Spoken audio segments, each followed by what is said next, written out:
नमस्कार। श्रीमद् वाल्मीकि रामायण अखंड पाठ में आप सबका स्वागत करती हूँ। आज हम प्रारंभ करने जा रहे हैं उत्तरकांड। उत्तरकांड का पहला सर्ग है। श्री राम का राज्याभिषेक हो चुका है, राम राज्य स्थापित हो चुका है। श्री राम अपने दरबार में हैं, अतिथियों का, महर्षियों का आगमन हो रहा है, उन्हें शुभकामनाएं देने, उन्हें आशीर्वाद देने। तो चलिए प्रारंभ करते हैं आज का पाठ। प्राप्त राज्यस्य रामस्य राक्षसानां वधे कृते आजग्मुर्मुनयः सर्वे राघवं प्रतिनन्दितुम् कौशिको अथ यवकृतो गार्ग्यो गालव एव च कण्वो मेधातिथेः पुत्रः पूर्वस्यां दिशि श्रिताः स्वस्त्यात्रेयश्च भगवान् नमुचिः प्रमुचिस्तथा अगस्त्यो अत्रिश्च भगवान् सुमुखो विमुखस्तथा आजग्मुस्ते सहागस्त्या ये श्रिता दक्षिणां दिशं नृशंगो कवशो धौम्यः कौशेयश्च महानृषिः ते अप्याजग्मुः सशिष्या वै ये श्रिताः पश्चिमां दिशं वसिष्ठः कश्यपो अथात्रिर्विश्वामित्रः स गौतमः जमदग्निर्भरद्वाजस्ते अपि सप्तर्षयस्तथा उदीच्यां दिशि सप्तैते नित्यमेव निवासिनः। राक्षसों का संहार करने के बाद श्री राम ने पृथ्वी को उनके अत्याचार से मुक्त कर दिया है। भगवान श्री राम ने अपना राज्य पुनः प्राप्त कर लिया है और अब संपूर्ण ऋषि महर्षि श्री रघुनाथ जी का अभिनंदन करने के लिए अयोध्यापुरी में पधार रहे हैं। जो मुख्यतः पूर्व दिशा में निवास करते हैं वे कौशिक, यवकृत, गार्ग्य, गालव और मेधातिथि के पुत्र कण्व वहां पर पधारे हुए हैं। स्वस्त्यात्रेय भगवान नमुचि, प्रमुचि, अगस्त्य, भगवान अत्रि, सुमुख और विमुख, ये दक्षिण दिशा में रहने वाले महर्षि अगस्त्य जी के साथ वहां आए हुए हैं। जो प्रायः पश्चिम दिशा का आश्रय लेकर रहते हैं वे नृशंगु, कवश, धौम्य और महर्षि कौशेय भी अपने शिष्यों के साथ वहां आए हुए हैं। इसी तरह उत्तर दिशा के नित्य निवासी वशिष्ठ, कश्यप, अत्रि, विश्वामित्र, गौतम, जमदग्नि और भरद्वाज, ये 7 ऋषि जो सप्तर्षि कहलाते हैं अयोध्यापुरी में पधारे हैं। यहाँ पर वशिष्ठ मुनि का भी नाम लिया गया है, जबकि वशिष्ठ तो अयोध्या में ही रहते हैं, लेकिन वशिष्ठ मुनि एक शरीर से अयोध्या में रहते हुए भी दूसरे शरीर से सप्तर्षि मंडल में रहते थे। उसी दूसरे शरीर से उनके आने की बात यहाँ पर कही गई है। संप्राप्यैते महात्मानो राघवस्य निवेशनम् विष्ठिताः प्रतिहारार्थं हुताशन समप्रभाः वेद वेदांग विदुषो नानाशास्त्र विशारदाः द्वास्थं प्रोवाच धर्मात्मा अगस्त्यो मुनिसत्तमः निवेद्यतां दाशरथेर्ऋषयो वयमागताः प्रतिहारस्ततस्तूर्णमगस्त्य वचनाद्रुतं समीपं राघवस्याशु प्रविवेश महात्मनः नयेङ्गितज्ञः सद्वृत्तो दक्षो धैर्यसमन्वितः स रामं दृश्य सहसा पूर्णचन्द्रसमद्युतिम् अगस्त्यं कथयामास संप्राप्तं ऋषिसत्तमा। तो ये सभी ऋषि अग्नि के समान तेजस्वी, वेद वेदांगों के विद्वान तथा नाना प्रकार के शास्त्रों का विचार करने में प्रवीण थे। वे महात्मा मुनि श्री रघुनाथ जी के राजभवन के पास पहुंचकर अपने आगमन की सूचना देने के लिए ड्योढ़ी पर खड़े हो गए। उस समय धर्मपरायण मुनिश्रेष्ठ अगस्त्य ने द्वारपाल से कहा, तुम दशरथ नंदन भगवान श्री राम को जाकर सूचना दो कि हम अनेक ऋषि मुनि आपसे मिलने के लिए आए हैं। महर्षि अगस्त्य की आज्ञा पाकर द्वारपाल तुरंत महात्मा श्री रघुनाथ जी के समीप गया। वह नीतिज्ञ, इशारे से बात को समझने वाला, सदाचारी, चतुर और धैर्यवान था। पूर्ण चंद्रमा के समान कांतिमान श्री राम का दर्शन करके उसने सहसा बताया, प्रभु, मुनिश्रेष्ठ अगस्त्य अनेक ऋषियों के साथ पधारे हुए हैं। श्रुत्वा प्राप्तान् मुनींस्तांस्तु बालसूर्य समप्रभान् प्रत्युवाच ततो द्वास्थं प्रवेशय यथा सुखम्। दृष्ट्वा प्राप्तान् मुनींस्तांस्तु प्रत्युत्थाय कृताञ्जलिः पाद्यार्घ्यादिभिरानर्च गां निवेद्य च सादरम्।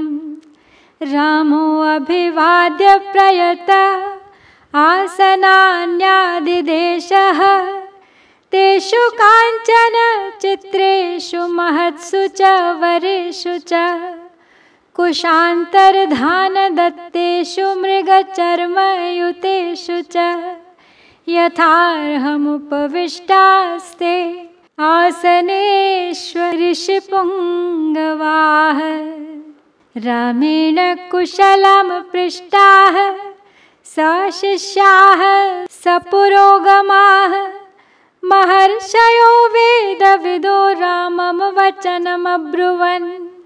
कुशलं नो महो बाहो सर्वत्र रघुनन्दन। त्वां तु दिष्टया कुशलिनं पश्यामो हतशात्रवम्।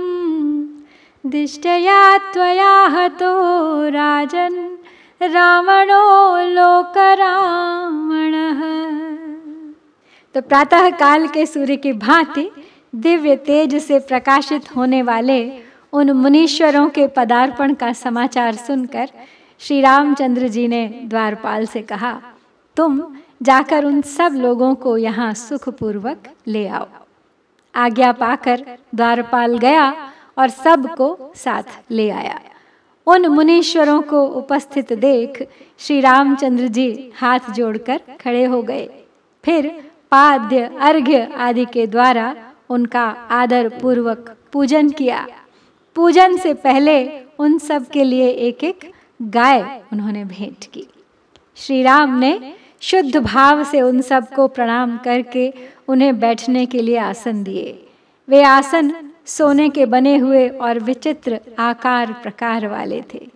सुंदर होने के साथ ही वे विशाल और विस्तृत भी थे। उन पर कुश के आसन रखकर ऊपर से मृगचर्म बिछाए गए थे। उन आसनों पर वे श्रेष्ठ मुनि यथा योग्य बैठ गए। तब श्री राम ने शिष्यों और गुरुजनों सहित उन सब का कुशल समाचार पूछा। उनके पूछने पर वे वेद वेत्ता महर्षि इस प्रकार बोले, हे महाबाहु रघुनंदन, हमारे लिए तो सर्वत्र कुशल ही कुशल है। सौभाग्य की बात है कि हम आपको सकुशल देख रहे हैं और आपके सारे शत्रु मारे जा चुके हैं। हे राजन, आपने संपूर्ण लोकों को रुलाने वाले रावण का वध किया। यह सबके लिए बड़े सौभाग्य की बात है। न हि भारः सते राम रावणः पुत्र पौत्रवान् सधनुस्त्वं हि लोकान् स्त्रीन् विजयेथा न संशयः। दिष्टया त्वया हतो राम रावणो राक्षसेश्वरः दिष्टया विजयनं त्वाद्य पश्यामः सह सीतया लक्ष्मणेन च धर्मात्मन् भ्रात्रा त्वद्धितकारिणा मातृभिर्भ्रातृसहितं पश्यामो अद्य वयं नृप दया प्रहस्तो विकटो विरूपाक्षो महोदरः अकम्पनश्च दुर्धर्षो निहतास्ते निशाचराः यस्य प्रमाणात् विपुलं प्रमाणं नेह विद्यते दिष्टया ते समरे राम कुम्भकर्णो निपातितः त्रिशिराश्चातिकायश्च देवान्तकनरान्तकौ दिष्टया ते निहता राम महावीर्या निशाचराः कुम्भश्चैव निकुम्भश्च राक्षसौ भीमदर्शनौ दिष्टया तौ निहतौ रामकुम्भकर्णसुतौ मृधे। तो सब महर्षि अब श्री राम से पूछ रहे हैं प्रश्न, जानना चाहते हैं वो सब उनकी वनवास यात्रा के अनुभवों के बारे में। कहते हैं श्री राम, पुत्र पौत्रों सहित रावण आपके लिए कोई भार नहीं था। आप धनुष लेकर खड़े हो जाएं तो तीनों लोकों पर विजय पा सकते हैं, इसमें कोई संशय नहीं है। हे रघुनंदन राम, आपने राक्षस राज रावण का वध कर दिया और सीता के साथ आप विजयी वीरों को आज हम सकुशल देख रहे हैं। यह कितने आनंद की बात है। हे धर्मात्मा नरेश, आपके भाई लक्ष्मण सदा आपके हित में लगे रहते हैं। आप इनके भरत शत्रुघ्न के तथा माताओं के साथ अब यहाँ सानंद विराज रहे हैं और इस रूप में हमें आपका दर्शन हो रहा है। यह हमारा अहोभाग्य है। प्रहस्त, विकट, विरूपाक्ष, महोदर तथा दुर्धर्ष, अकंपन जैसे निशाचर आप लोगों के हाथ से मारे गए। यह बड़े आनंद की बात है। श्री राम, शरीर की ऊंचाई और स्थूलता में जिससे बढ़कर दूसरा कोई है ही नहीं, उस कुंभकर्ण को भी आपने समरांगण में मार गिराया। यह हमारे लिए परम सौभाग्य की बात है। हे श्री राम, त्रिशिरा, अतिकाय, देवांतक तथा नरांतक, ये महापराक्रमी निशाचर भी हमारे सौभाग्य से ही आपके हाथों मारे गए। हे रघुवीर, जो देखने में भी बड़े भयंकर थे, वे कुंभकर्ण के दोनों पुत्र कुंभ और निकुंभ नामक राक्षस भी भाग्यवश युद्ध में मारे गए। युद्धोन्मत्तश्च मत्तश्च कालांतकयमोपमौ यज्ञकोपश्च बलवान् धूम्राक्षो नाम राक्षसः कुर्वन्तः कदनं घोरमेते शस्त्रास्त्रपारगाः अन्तकप्रतिमैर्बाणैर्दिष्टया विनिहतास्त्वया दिष्टया त्वं राक्षसेन्द्रेण द्वन्द्वयुद्धम् उपागतः देवतानां मध्येन विजयं प्राप्तवानसि संख्येतस्य न किञ्चित्तु रावणस्य पराभवः द्वन्द्वयुद्धमनुप्राप्तो दिष्टया ते रावणैर्हतः दिष्टया तस्य महाबाहो कालस्येवाभिधावतः मुक्तः सुररिपोर्वीर प्राप्तश्च विजयस्त्वया। तो सब महर्षि प्रसन्न हैं क्योंकि ये राक्षस उन्हें यज्ञ नहीं करने देते थे। वास्तव में श्री राम ने यह युद्ध तो इसी कारणवश आरंभ किया था और आगे बढ़ते बढ़ते वे पहुंच गए रावण तक, अपने लक्ष्य तक। प्रलय काल के संहारकारी यमराज की भांति भयानक युद्धोन्मत्त और मत्त भी काल के गाल में चले गए। बलवान यज्ञकोप और धूम्राक्ष नामक राक्षस भी यमलोक के अतिथि हो गए। ये समस्त निशाचर अस्त्र शस्त्रों के पारंगत विद्वान थे। इन्होंने जगत में भयंकर संहार मचा रखा था, परंतु आपने अंतक तुल्य बाणों द्वारा इन सब को मौत के घाट उतार दिया। ये कितने हर्ष की बात है। और राक्षस राज रावण, जो देवताओं के लिए भी अवध्य था, उसके साथ तो आप द्वंद्व युद्ध में उतर आए और विजय भी आपको ही मिली। कितने बड़े सौभाग्य की बात है ये हमारे लिए। युद्ध में आपके द्वारा जो रावण का पराभव यानी उसका संहार हुआ, वह कोई बड़ी बात नहीं है, परंतु द्वंद्व युद्ध में लक्ष्मण के द्वारा जो रावण पुत्र इंद्रजीत का वध हुआ है, वो तो सबसे ही बढ़कर आश्चर्य की बात है। हे महाबाहु वीर, काल के समान आक्रमण करने वाले उस देवद्रोही राक्षस के नागपाश से मुक्त होकर आपने विजय प्राप्त की। ये महान सौभाग्य की बात है समग्र विश्व के लिए।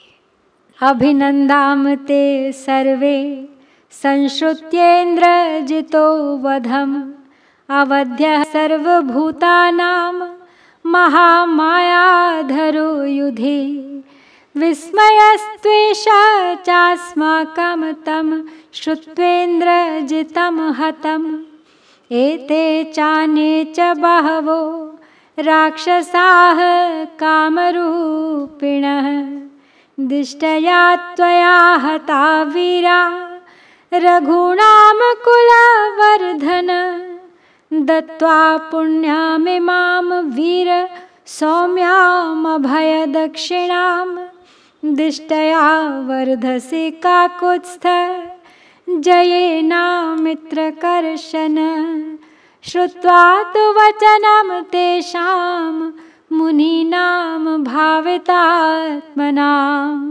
विस्मयं परमं गत्वा रामः प्राञ्जलिरब्रवीत्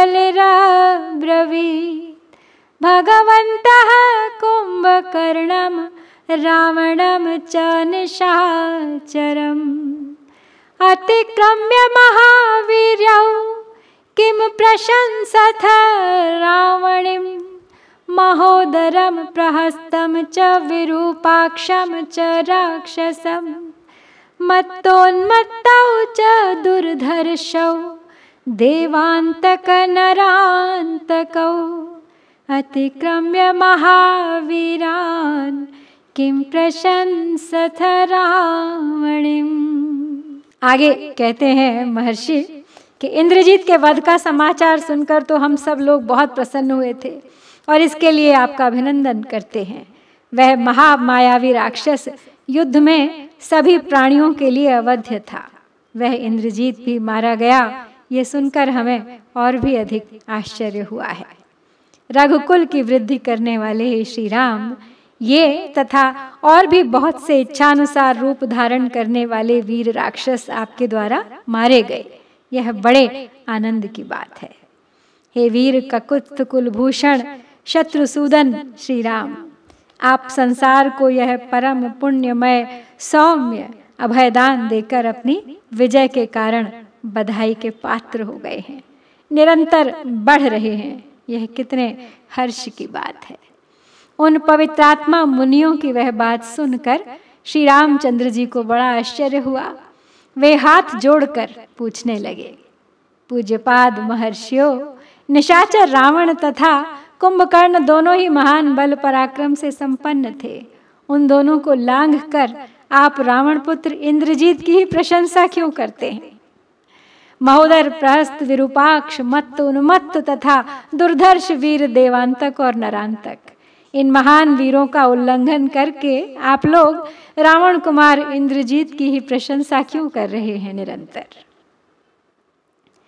अतिकायम त्रिशिरसम धूम्राक्षम च निशाचरम अतिक्रम्य महावीर्यान् किं प्रशंसथ रावणीम् कीदृशो वै प्रभावो अस्य किं बलं कः पराक्रमः केन वा कारणेनैष रावणादतिरिच्यते।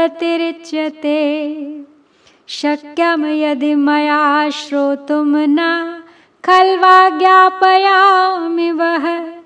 यदि गुह्यं न चेद् वक्तुं श्रोतुमिच्छामि कथ्यताम्। शक्रोऽपि विजितस्तेन कथं लब्धवरश्च सः। कथं च बलवान् पुत्रो न पिता तस्य रावणः। कथं पितुश्चाप्यधिको महाहवे।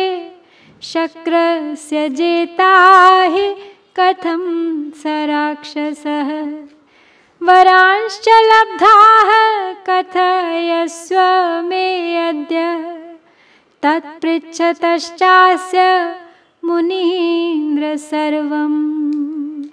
तो श्री राम ने एक प्रश्न पूछा है अब सभी मुनियों से कि इतने सारे वीर राक्षस मारे गए हैं जिसमें रावण शामिल है, लेकिन आप निरंतर इंद्रजीत की ही प्रशंसा क्यों कर रहे हैं। तो ये पूछते हुए वो आगे कहते हैं कि अतिकाय, त्रिशिरा तथा निशाचर, धूम्राक्ष, इन महापराक्रमी वीरों का अतिक्रमण करके आप रावण पुत्र इंद्रजीत की ही बात क्यों कर रहे हैं। उसका प्रभाव कैसा था, उसमें कौन सा बल और पराक्रम था, अथवा किस कारण से यह रावण से भी बढ़कर सिद्ध होता है। यदि यह मेरे सुनने योग्य हो, गोपनीय ना हो, तो मैं इसे सुनना चाहता हूँ। आप लोग बताने की कृपा करें, यह मेरा विनम्र अनुरोध है। मैं आप लोगों को आज्ञा नहीं दे रहा हूँ। उस रावण पुत्र ने इंद्र को भी किस तरह जीत लिया, कैसे वरदान प्राप्त किया, पुत्र किस प्रकार महाबलवान हो गया और उसका पिता रावण क्यों वैसा बलवान नहीं हुआ। हे मुनीश्वर, वह राक्षस इंद्रजीत महासमर में किस तरह पिता से भी अधिक शक्तिशाली एवं इंद्र पर भी विजय पाने वाला हो गया, तथा किस किस तरह उसने बहुत से वर प्राप्त कर लिए। इन सब बातों को मैं जानना चाहता हूँ, इसलिए बारंबार आपसे पूछ रहा हूँ। आज आप ये सारी बातें मुझे बताइए और मेरा भ्रम दूर कीजिए। तो श्री राम और महर्षियों के बीच परस्पर बातचीत चल रही है। अभी श्री राम ने उनसे कुछ प्रश्न पूछा है, अगले सर्ग में उन्हें मिलेगा उसका उत्तर। और यहाँ पर हम समाप्त करते हैं श्री वाल्मीकि निर्मित आर्ष रामायण आदि काव्य के उत्तर कांड में पहला सर्ग। इत्यार्षे श्रीमद् रामायणे वाल्मीकिये आदि काव्ये उत्तर कांडे प्रथमः सर्गः। ओम श्री सीता रामचंद्राभ्याम नमः।